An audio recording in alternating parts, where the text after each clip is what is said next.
Hey Maggie, Hey Mimi, how are ya? I'm good. How are you doing today? I'm doing really good today. Thank you. Good. Well, I'm glad you're doing well. Okay, so the reason why we're here is because I had posted a picture after we closed, like I normally would, post a picture of either people I've closed with or the property I closed on. And I, in the verbiage, said this one was worth the story and the testimony from you. So I'm glad you agreed to do this with me. So I appreciate you. How did we meet? Let's start there. We were acquainted because we go to the same church. Yes. And then in the fall, you decided to run a small group in Canton, and I decided to join it. So we got to know each other more and more during the course of the small group. And the subject matter was about generosity and about having a blessed life by being generous through the Lord.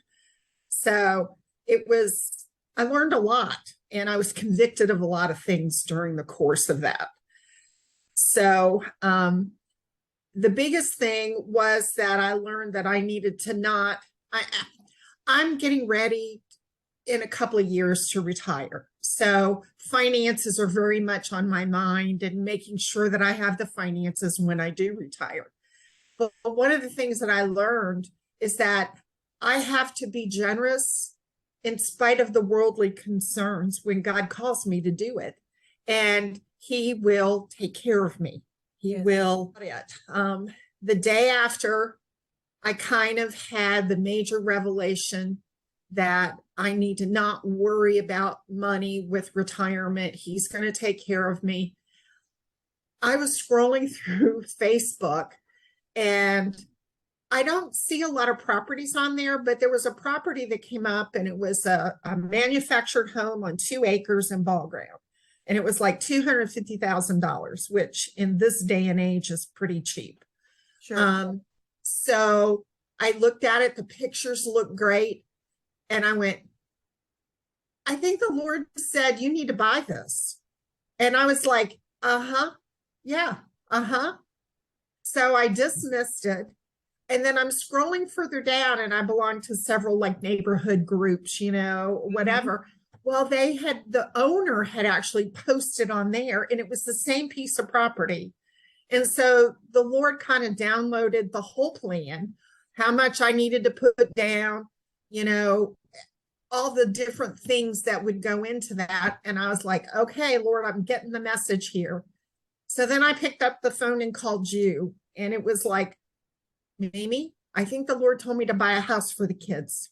And so one of the things that you suggested was that I talk to my lender Yes. first to make sure that I could do all of that. Well, it worked out that the lender I'd used a couple years ago to refinance the house I have now, I called him. He called me right back. We talked about it. He had all my data on his computer. He pulls it up. He says everything's fine. Then I talked to a girlfriend of mine just to throw it out, because, you're always supposed to confirm what you think you've heard from the Lord with 3 Christian friends. So I was doing that.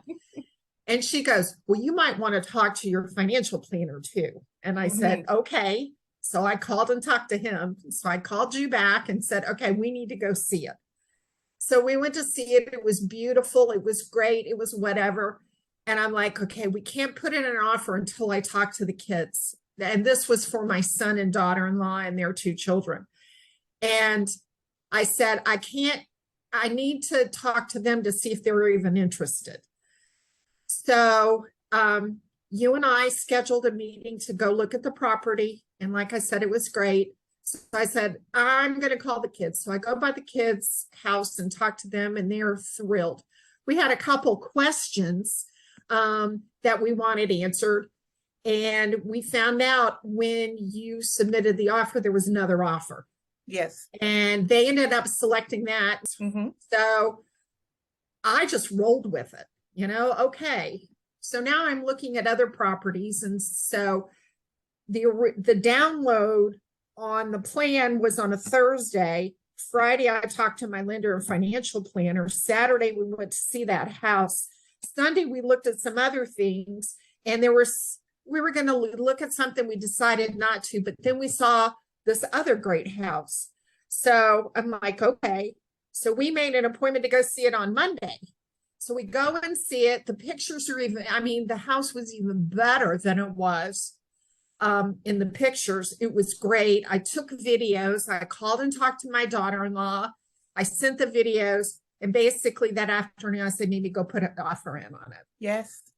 And it was more expensive than the first house, but we offered less and he accepted it. It was like, great. What was interesting, so that's Monday. Tuesday morning, my son came over and told me that their existing landlord told them that they were going to have to move out of where they lived by February 1st. And the rental market here in this area is atrocious. You know, they had a great setup. They lived in a trailer. It was 1,100 square feet, but it worked, you know? Mm-hmm. And so they would have never been able to find another place that was in the realm of what they could, you know, afford. So the Lord took care of them. So we worked that process, but we closed December the 2nd. Everything went beautifully. They moved in December 14th and they've been here for a while. So it's kind of like it whirled by so fast. It's hard to believe that it really occurred. Yes. I mean, we're literally talking 30 days from November the 3rd to December the 2nd. Yes. Yes.